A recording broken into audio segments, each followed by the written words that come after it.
재림 성도 여러분 안녕하십니까? 오늘은 제1기 6과 오직 그리스도 안에 있는 확신이라고 하는 제목으로 함께 교과의 내용을 살피겠습니다. 기억절 말씀은 빌립보서 3장 10절과 11절 말씀입니다. 내가 그리스도와 그 부활의 권능과 그 고난에 참여함을 알고자 하여 그의 죽으심을 본받아 어떻게 해서든지 죽은 자 가운데서 부활에 이르려 하노니.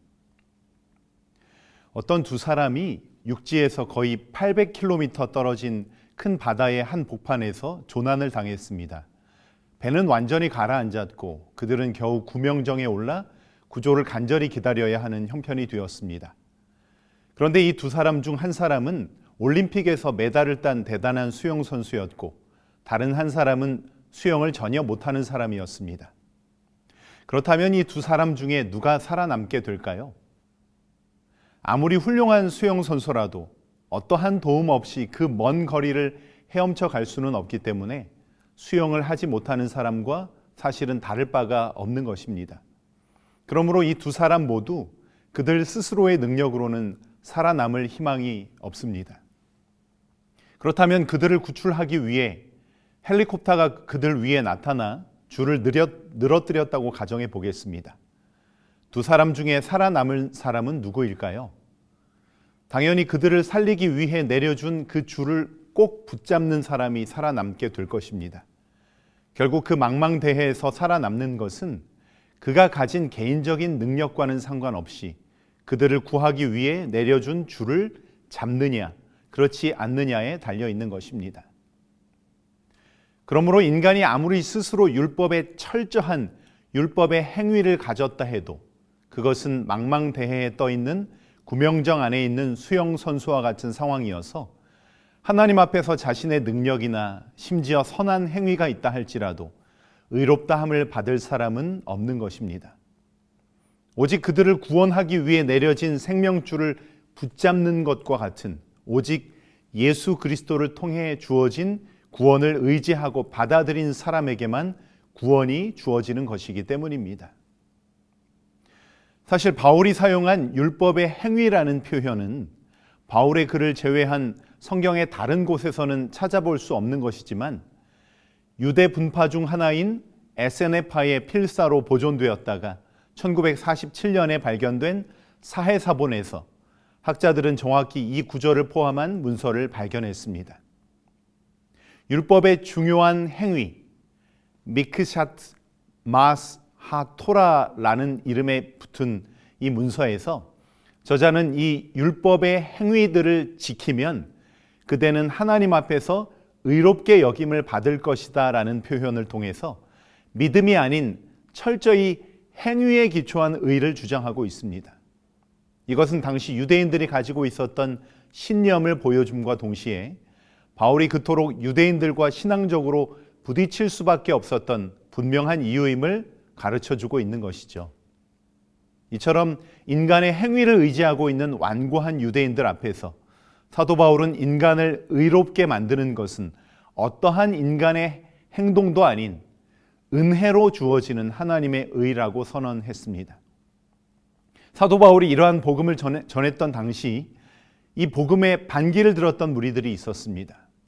거짓 교사들은 할례가 구원의 조건이므로 이방인 그리스도인들도 할례를 받아야 한다고 가르쳐서 바울이 전하는 예수 그리스도를 믿음으로 얻는 구원의 반기를 들었고 당시 교회는 혼란에 빠지게 됩니다.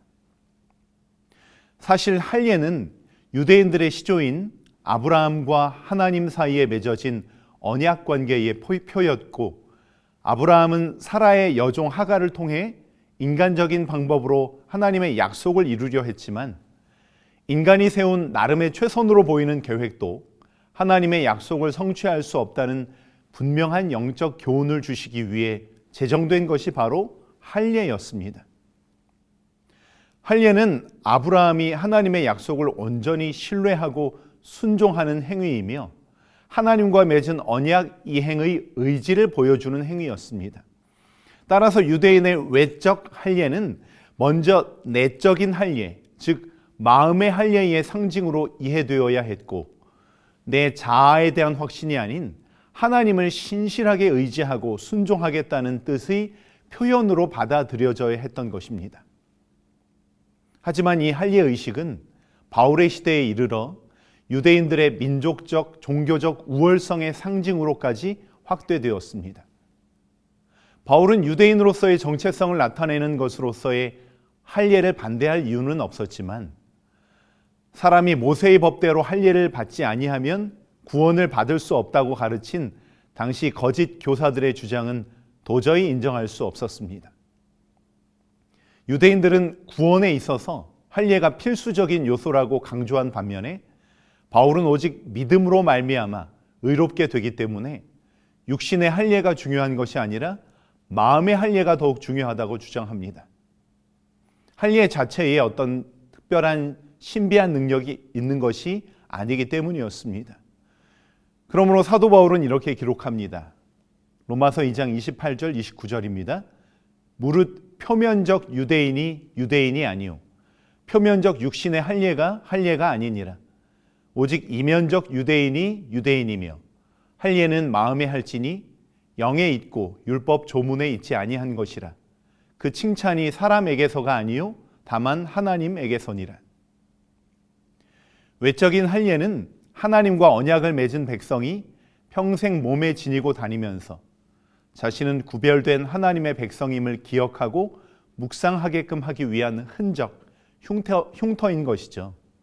그것 자체가 구원의 보증이나 표가 될 수 없는 것이었습니다.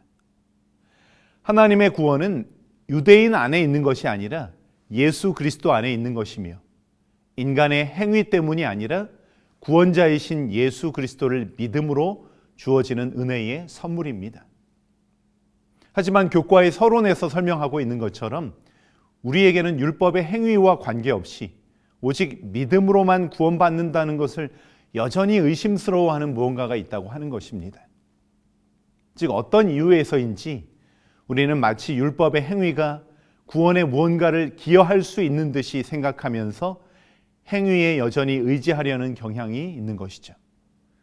그러므로 바울은 당시에 할례가 구원의 필수적이라고 고집하는 사람들을 향한 아주 강력한 논쟁을 통해 이 문제를 상당히 인상적인 방식으로 다루는 모습을 우리는 발견할 수 있습니다.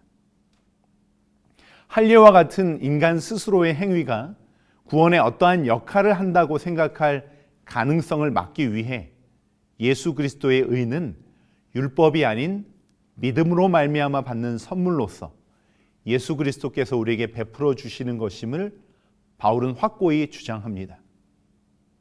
물론 오늘날 우리가 사는 이 시대는 할례가 더 이상 쟁점이 아닐 수 있지만 이런 비슷한 문제를 대하는 원리는 여전히 동일하게 우리에게 해당됩니다.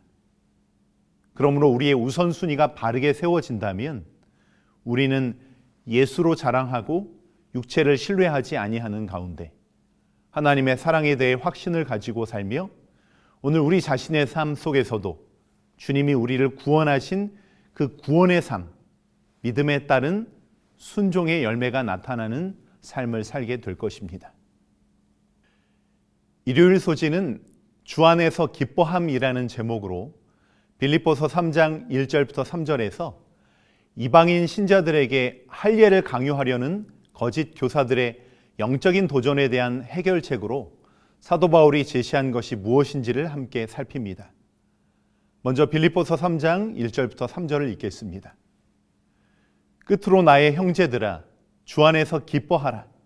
너희에게 같은 말을 쓰는 것이 내게는 수고로움이 없고 너희에게는 안전하니라.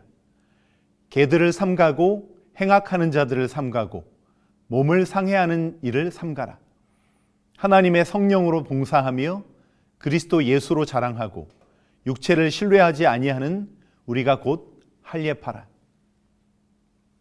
빌립보서 3장 1절부터 3절에서 사도 바울은 할례를 강요하는 거짓 교사들의 영적 도전에 대해 해결책을 제시합니다.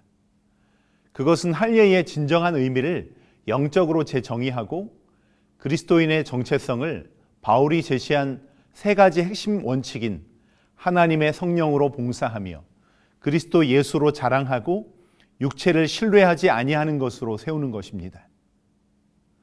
여기서 사도 바울이 3번이나 반복해서 표현하는 삼가고 삼가고 삼가라는 강력한 경고는 성경의 다른 어떤 곳에서도 찾아볼 수 없는 것입니다. 빌립보 신자들은 바울이 언급한 이 위협이 무엇인지 잘 알고 있었던 것으로 보입니다. 그러므로 이 경고는 세 가지 서로 다른 문제에 대해서 바울이 이야기한 것이라기보다는 거짓 선생의 무리를 세 가지 다른 방식으로 묘사한 것으로 보입니다. 이스라엘에서는 악하거나 신앙을 반대하는 사람들을 때때로 개들이라고 불렀습니다. 또한 이 표현은 유대인들이 하나님의 거룩한 백성됨에 반하여 불결하다고 본 이방인들에게 붙인 욕설이기도 했습니다. 그래서 성경에는 이런 표현들이 종종 등장합니다. 그런데 사도 바울은 유대인들이 이방인에게 보통 해왔던 이 표현을 오히려 할례를 구원의 표라고 주장하는 유대인들에게 적용시키고 있습니다. 당시 주인 없이 돌아다니는 개들의 특징은 집도 없이 이곳저곳을 돌아다니며 아무 곳에서나 누워 자고 먹을 거리가 있으면 달려들어 끈질기게 붙어있는 모습이었습니다. 본문에서 바울은 이방인 신자들에게 할례를 강요하는 거짓 교사들이 바로 이러한 개들과 같다고 하는 것이죠. 당시 거짓 교사들은 개처럼 바울을 졸졸 따라다니면서 거짓 교리를 외쳐대고 바울이 앞으로 나가지 못하도록 바짓가랑이를 붙잡고 놓아주지를 않았습니다. 예수님께서 십자가에 달려 죽으심을 미리 예언하며 묘사하는 구약 성경의 시편 22편 16절에서도 예수님을 조롱하고 십자가에 못 박는 무리들에 대해 이렇게 표현되어 있습니다. 하나님의 뜻이 이루어지는 것을 방해하고 막으려는 악한 자들을 성경이 이렇게 묘사하는 것이죠. 개들이 나를 애워쌌으며 악한 무리가 나를 둘러 내 수족을 찔렀나이다.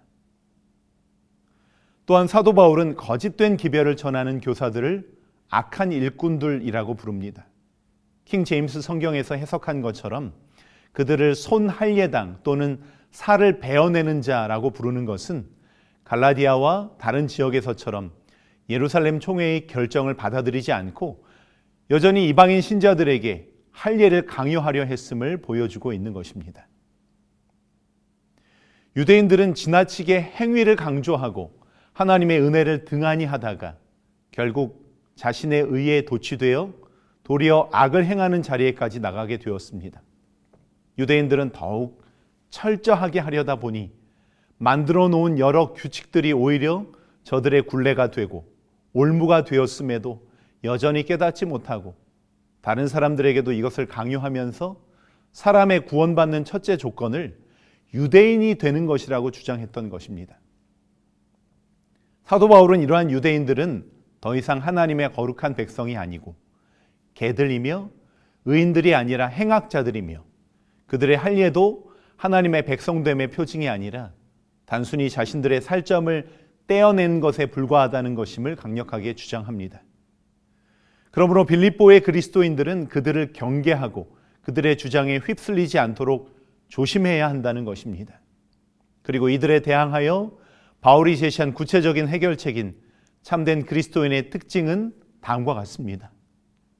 첫 번째로는 하나님의 성령으로 봉사하며 예배하는 것입니다. 바울은 외형적인 의식에 집착하는 거짓 교사들과는 달리 참된 할례파, 할례당은 하나님의 성령으로 봉사하는 자들이라고 선언합니다.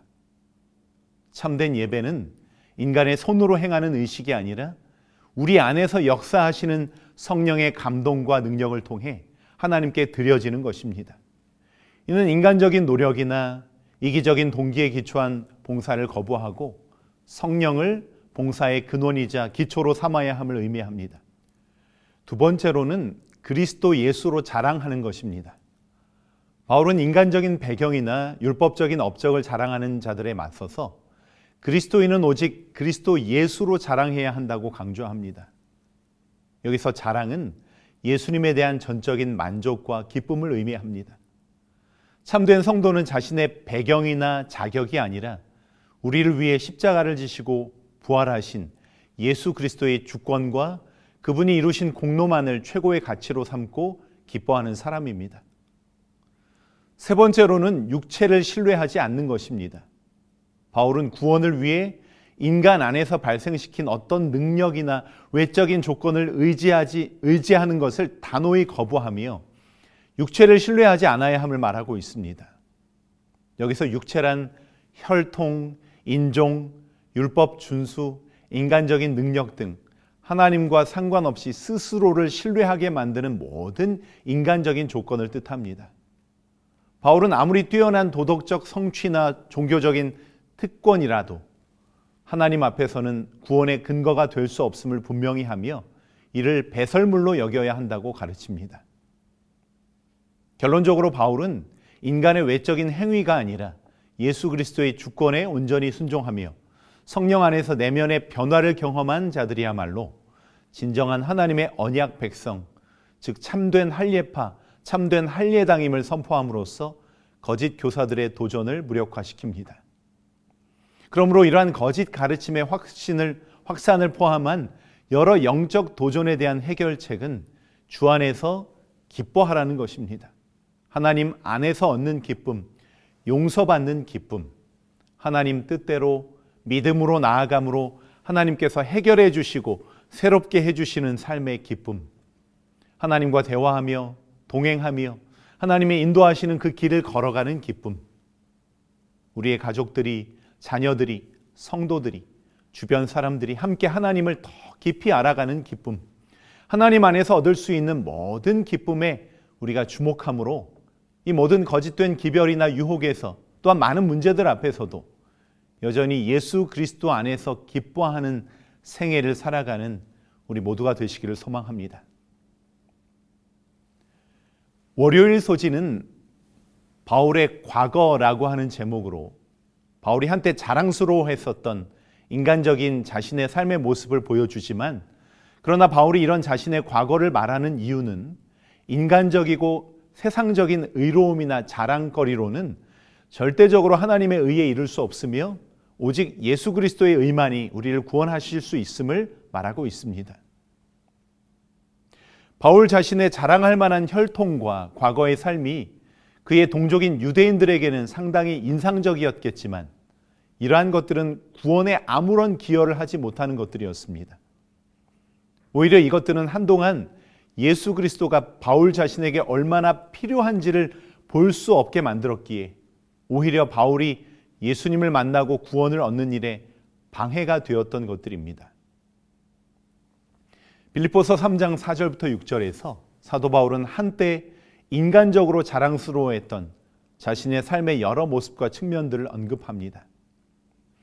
그러나 나도 육체를 신뢰할 만하며 만일 누구든지 다른 이가 육체를 신뢰할 것이 있는 줄로 생각하면 나는 더욱 그러하리니 나는 8일 만에 할례를 받고 이스라엘 족속이요 베냐민 지파요 히브리인 중에 히브리인이요 율법으로는 바리새인이요 열심으로는 교회를 박해하고 율법의 의로는 흠이 없는 자라.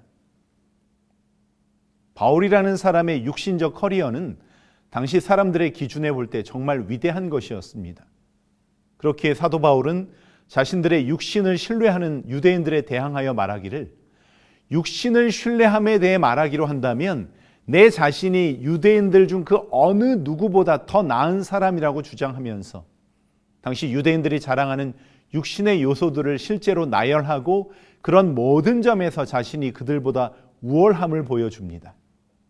그 우월함의 요소들은 두 종류로서, 첫째는 그가 출생으로 얻은 특권들이고 둘째는 스스로 노력함으로 성취한 것들입니다. 먼저 출생으로 얻은 특권들은 구약 성경의 율법에 따라 태어난 지 8일 만에 할례를 받음으로 하나님의 언약 백성의 일원이 된 것과 이스라엘 민족의 일원으로 출생한 사실입니다. 바울은 이스라엘의 순수한 혈통으로 태어난 사람이었고 그는 혼혈아도 아니었고 이방인으로서 귀화한 것도 아니었습니다. 그러므로 바울은 아브라함과 이삭과 야곱의 후손들의 직계로 이어지는 순혈의 계통, 당시 말로 흠이 없는 혈통으로 태어난 것입니다. 바울이 또한 자신이 베냐민 지파 소속임을 특별히 내세우는 이유는 베냐민 지파는 이스라엘 최초의 왕 사울을 배출시킨 지파였으며 아마도 바울의 부모는 이 왕의 이름을 따서 아들의 이름을 바울의 원래 이름인 사울이라고 지었을 것입니다.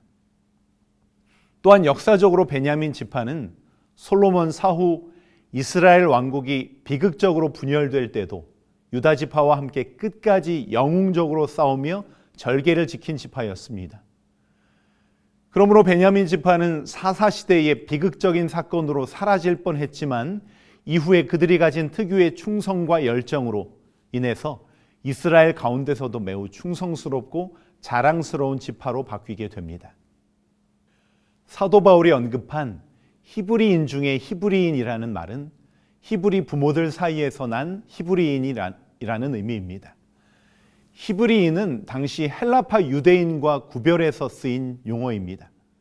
헬라파 유대인은 유대인이지만 로마 제국 등 이방 세계에 흩어져 사는 유대인들, 즉 디아스포라라고 불리는 유대인들로서 헬라어를 모국어로 쓰는 사람들을 지칭한 반면 히브리인이라고 하는 것은 본토 출신, 팔레스타인 출신으로 히브리어 또는 아람어를 모국어로 쓰는 유대인들을 지칭한 것입니다. 당시는 디아스포라 유대인들 가운데서도 이민 1세대로서 아람어를 주로 사용하며 아람어를 사용하는 회당에 출석하는 사람들을 히브리인들이라고 불렀습니다. 바울은 지금의 튀르키예 남부에 있는 길리기아 다소 출신이지만 아람어를 모국어로 쓰는 가정의 출신이었음을 자랑하는 것입니다. 유대인들을 두 부류로 구분할 때는 사용 언어가 주된 기준이었습니다. 물론 이 구분은 문화적 차이도 함께 내포하는 것이었습니다. 그런 점에서 바울이 자신을 히브리인 부모로부터 출생한 히브리인이라고 내세우는 데는 자신이 헬라 문화에 의하여 때묻지 않은 순수 혈통 유대인이라는 것을 자랑하고 있는 것입니다. 이렇게 유대교의 관점에서 자신의 출생이 가져다준 자랑거리들을 열거한 바울은 두 번째로는 자신의 노력을 통해서 획득한 개인적인 성취들을 덧붙여 열거합니다. 그것들은 세 가지입니다. 율법을 기준으로 한다면 바리새인이요, 열심을 기준으로 한다면 교회의 핍박자요, 의를 기준으로 한다면 흠이 없는 자이다라고 말하고 있는 것이 바로 그것입니다. 바리새주의는 율법을 깊이 연구하고 철저히 지키는 것으로 유명한 운동이었습니다. 그러므로 바울은 여기서 율법을 기준으로 자신을 평가한다면 자신은 바리새인이었다고 하는 것입니다. 이 말로 그는 자신이 얼마나 율법을 깊이 연구하고 철저히 지키려 했는가를 보여주고 있는 것이죠. 열심이라는 표현은 단순히 심리적인 의미만이 아니라 신학적 의미를 지닌 개념을 담고 있습니다. 민수기 25장에 보시면 하나님의 영광과 이스라엘의 순결에 열심을 보이는 비느하스의 모습이 나타납니다. 출애굽 당시 가나안으로 들어가던 이스라엘인들이 그곳의 모압 여자들과 음행을 하고 우상 숭배에 빠지게 됩니다. 그때 아론의 손자 비느하스가 하나님의 영광과 이스라엘의 순결에 대한 열심으로 미디안 여인과 동침하는 이스라엘 남자를 창으로 찔러 죽였는데 이 열심이 우상 숭배와 성적 타락에 빠진 이스라엘 백성들의 죄에 대해 내려진 하나님의 재앙을 거두는 효과를 가져왔습니다. 구약 성경은 이러한 비느하스의 열심을 의의 행위로 기념합니다. 이러한 사건과 관련해서 생긴 유대인의 전통에서 열심은 하나님의 영광과 이스라엘의 순결을 지키기 위해 그것들을 범하는 자들을 폭력으로도 대항하는 태도를 가리키는 개념이 되었습니다. 바울은 자신이 그런 태도를 가졌던 사람으로서 그리스도인들이 하나님의 영광을 범하고 이스라엘의 순결을 해치는 자들이라고 착각하고 그렇게 생각하며 교회를 잔해하려 했다고 말하고 있는 것입니다.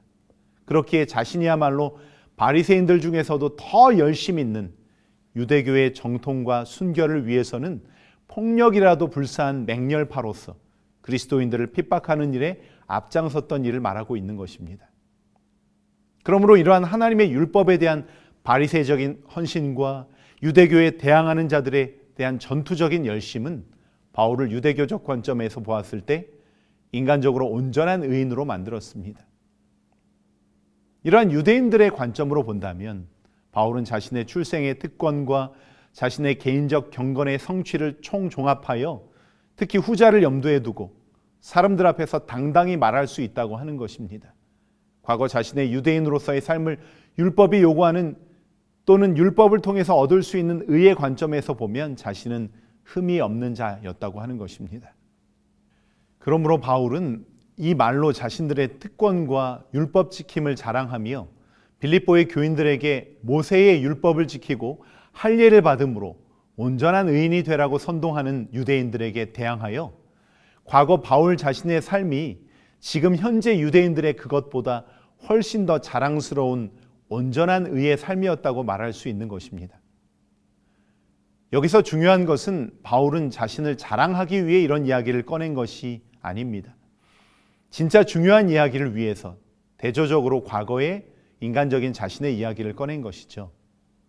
흥미롭게도 바울은 사람이 만든 의의 측면에서는 흠이 없었지만 하나님의 율법이 실제로는 자신의 생각보다 훨씬 더 깊고 많은 것들을 요구한다는 것과 예수 그리스도 없이는 율법 앞에서 정죄받은 자일 수밖에 없다는 것을 철저히 깨닫게 되었습니다.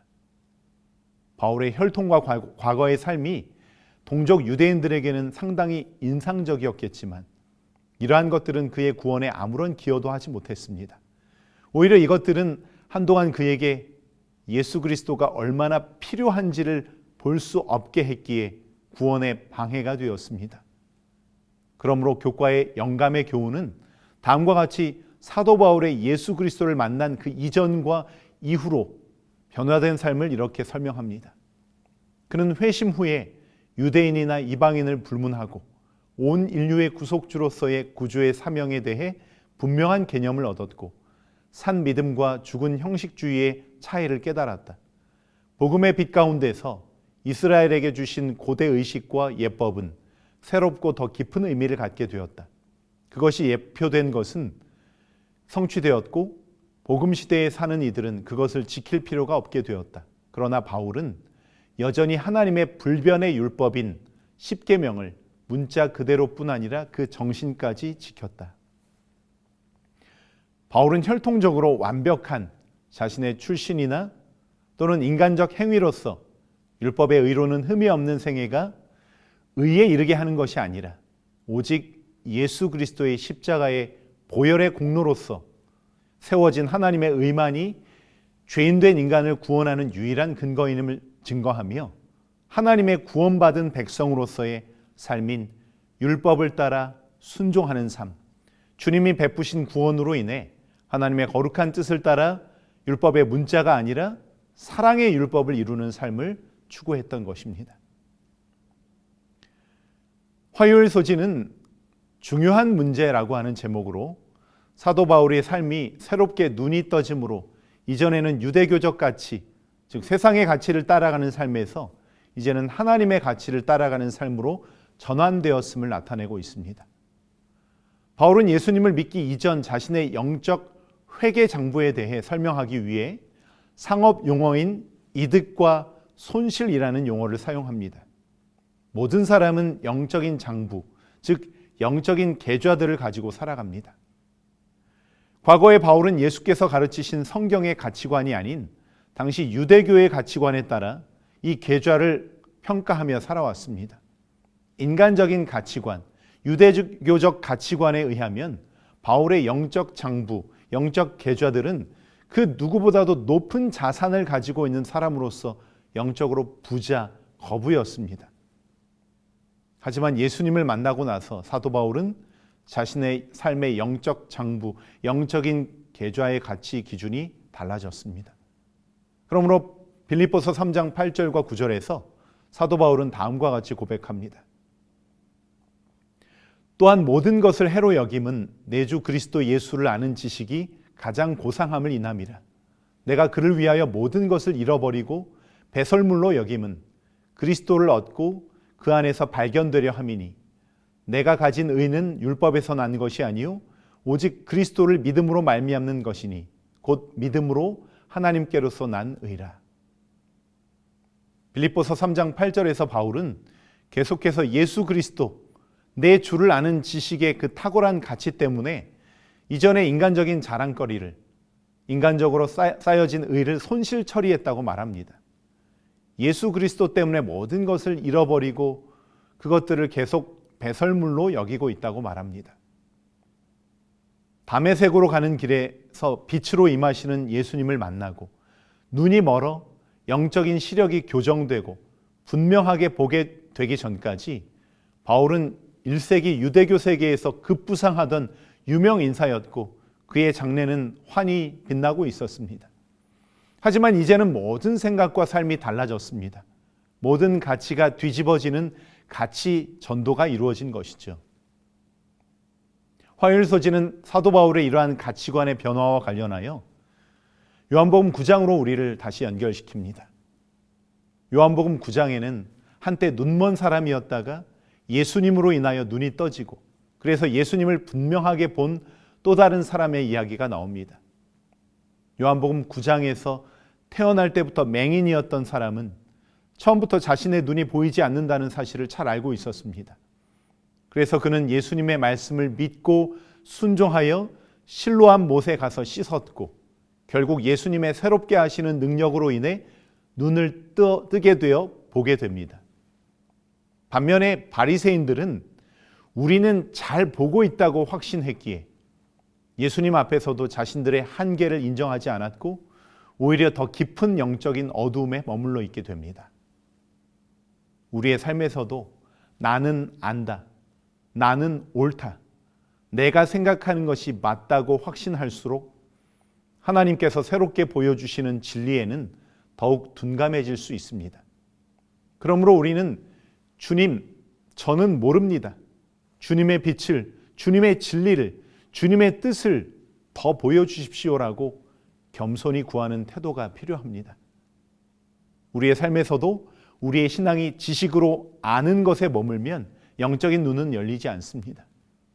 예수님과의 개인적인 만남과 그 만남이 주는 신뢰와 믿음으로 인한 순종이 더 영적인 눈을 뜨게 하고 하나님 나라의 무한한 가치로 우리의 발걸음을 향하게 하는 것입니다. 이러한 은혜와 복이 우리 모두에게 있게 되기를 소망합니다.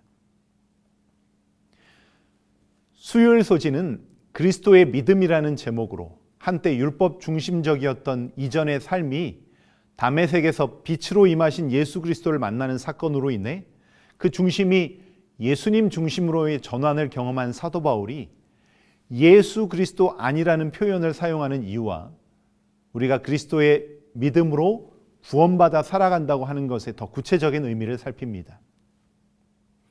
그리스도 예수 아니라는 표현은 바울 서신에 119번이나 등장할 정도로 바울이 즐겨 사용했던 표현으로 한 사람이 예수 그리스도를 자신의 구주로 영접하여 그분을 절대적으로 신뢰하고 그분의 방식을 따르기로 결심한다는 뜻을 가지고 있습니다. 교과는 그리스도 안에 있다는 것의 의미는 하나님의 구원의 계획에 담겨 있는 모든 것을 포괄하는 것으로 설명합니다. 그것은 영적 지성의 시작부터 믿음으로 의롭게 되는 칭의, 하늘을 위한 준비인 성화, 그리고 마지막으로 재림 때의 영화까지를 포함하는 것입니다. 구원은 처음부터 끝까지 우리를 위해서 그리고 우리 안에서 이루시는 그리스도의 사역이며 그러므로 우리가 예수 그리스도를 얻음으로써 우리는 필요한 모든 것을 갖게 되는 것입니다. 그것이 바로 그리스도 안에서 참된 구원 얻음을 말하는 것이죠. 대표적으로 갈라디아서 2장 20절에서 사도 바울은 그리스도 안에서의 삶을 내가 죽고 그리스도가 사는 삶으로 정의합니다. 내가 그리스도와 함께 십자가에 못 박혔나니 그런즉 이제는 내가 사는 것이 아니요 오직 내 안에 그리스도께서 사시는 것이라. 이것은 내가 예수 그리스도 안에 있으므로 이제 과거와는 단절되었음을 의미합니다. 율법의 정죄 아래서 허덕이며 자기의 의를 쌓으려던 과거의 나는 십자가에서 이미 죽었다고 하는 것입니다. 또한 과거와 단절된 채로 멈춘 것이 아니라 이제부터 나를 위하여 목숨 버리신 하나님의 아들을 믿는 믿음이라는 새로운 엔진으로 살아가는 것이죠. 이것은 수동적인 삶이 아니라 가장 강력한 사랑에 이끌리는 능동적인 삶을 살아가는 것입니다. 그러므로 사도 바울에게 구원은 일회적인 사건을 넘어 삶의 모든 영역을 덮는 지붕과 같습니다. 이 모든 과정은 우리를 위해서 그리고 우리 안에서 일하시는 예수 그리스도의 사역입니다. 목요일 소식은 오직 한 일, 그리스도를 아는 것이라고 하는 제목으로 그리스도를 아는 것보다 중요한 것이 없다고 강조하는 사도 바울이 제안하는 우리가 예수 그리스도께 더 가까이 나아가는 길에 대해서 살펴봅니다. 빌립보서 3장 12절부터 14절에서 사도 바울은 이렇게 말합니다. 내가 이미 얻었다 함도 아니요 온전히 이루었다 함도 아니라 오직 내가 그리스도 예수께 잡힌 바 된 그것을 잡으려고 달려가노라. 형제들아, 나는 아직 내가 잡은 줄로 여기지 아니하고 오직 한 일, 즉 뒤에 있는 것은 잊어버리고 앞에 있는 것을 잡으려고 표대를 향하여 그리스도 예수 안에서 하나님이 위에서 부르신 부름의 상을 위하여 달려가노라. 여기에서 사도 바울이 고백하는 가장 중요한 내용은 이미 구원의 완성이나 영적인 온전함에 도달했다는 자만을 버리고 오직 그리스도 예수라는 표대를 향해 멈춤 없이 전진하겠다는 신앙적 결단입니다. 이 고백의 구체적인 핵심 요소는 다음과 같습니다. 바울은 자신이 이미 얻었다 함도 아니요 온전히 이루었다 함도 아니라고 고백합니다. 이는 당시 빌립보 교회에 침투하여 자신들이 이미 영적으로 완전해졌거나 부활의 경지에 도달했다고 주장하며 교만했던 완전주의자들의 주장을 정면으로 반박하는 것입니다. 바울은 신앙의 대가임에도 불구하고 자신을 아직 목표를 향해 달려가는 경주자로 규정합니다. 바울이 다름질하는 원동력은 자신의 의지가 아니라 과거 다메섹 도상에서 예수께서 자신을 먼저 붙잡아 주셨다는 은혜의 사건에 기초합니다. 사도 바울은 주님이 자신을 붙잡으신 그 소명과 목적, 즉 예수 그리스도를 온전히 아는 것과 부활의 권능을 입는 것을 자신도 온전히 붙잡기 위해서 전력 투구하고 있다고 고백합니다. 바울은 여러 가지 일들의 마음을 빼앗기지 않고 오직 한 일에 집중하는데 그것은 바로 뒤에 있는 것들은 잊어버리고 앞에 있는 것들을 잡으려고 몸을 앞으로 굽히며 달려가는 것입니다. 여기서 잊어버려야 할 뒤에 있는 것이란 과거의 유대교적 성취나 자랑뿐만 아니라 과거의 실패나 죄책감까지 포함하여 자신의 신앙 성장을 방해하는 모든 요소들을 의미합니다. 결국 바울이 지향하는 표대는 그리스도를 온전히 아는 것이며 이 경주를 마친 뒤 하나님이 위에서 부르실 부름의 상은 부활의 생명과 영생입니다. 그는 이 종말론적인 상급을 바라보며 모든 근육을 긴장시킨 채 결승전을 향해 질주하는 육상 선수처럼 매진하고 있습니다. 결론적으로 바울은 이 고백을 통해 그리스도인의 삶이란 정체되어 있는 상태가 아니라 그리스도라는 목표를 향해 매일매일 성화되어 가는 역동적인 과정임을 강조하고 있는 것입니다. 사도 바울의 이 고백은 결승점을 눈앞에 둔 단거리 육상선수와 같습니다. 자신이 이미 달려온 거리나 관중의 박수 소리에 도취되어 선수는 멈춰서지 않습니다. 오직 자신의 몸을 앞으로 최대한 기울인 채 결승선 너머에서 기다리는 승리의 면류관을 바라보며 마지막 한 걸음까지 모든 힘을 쏟아붓는 것, 그것이 바로 바울이 고백하는 그리스도인의 신앙 자세입니다. 사도 바울에게 있어서 가장 중요한 일은 그러므로 예수 그리스도를 더욱 아는 것입니다. 경험적으로 아는 것, 그분을 닮는 것, 그래서 결국 이 인생의 여정, 이 경주의 끝에 나를 기다리고 계신 그분을 만나는 것입니다. 귀한 우리 재림성도 여러분, 주님께서 우리를 기다리고 계십니다. 오늘 예수님이 나에게 어떤 의미를 가진 존재인지를 깨닫고 그분과 만나는 시간, 그분과 함께하는 사랑과 동행의 경험이 쌓이고 쌓일 때 우리는 최종적으로 만날 예수님이 내가 평소에 삶 속에서 늘 만나왔던 바로 그분임을 보게 될 것입니다. 사도 바울처럼 예수 그리스도를 개인적으로 알고 경험하는 일에 더욱 집중할 수 있는 우리 모두가 되시기를 바라며 육과 교과 해설을 마치겠습니다.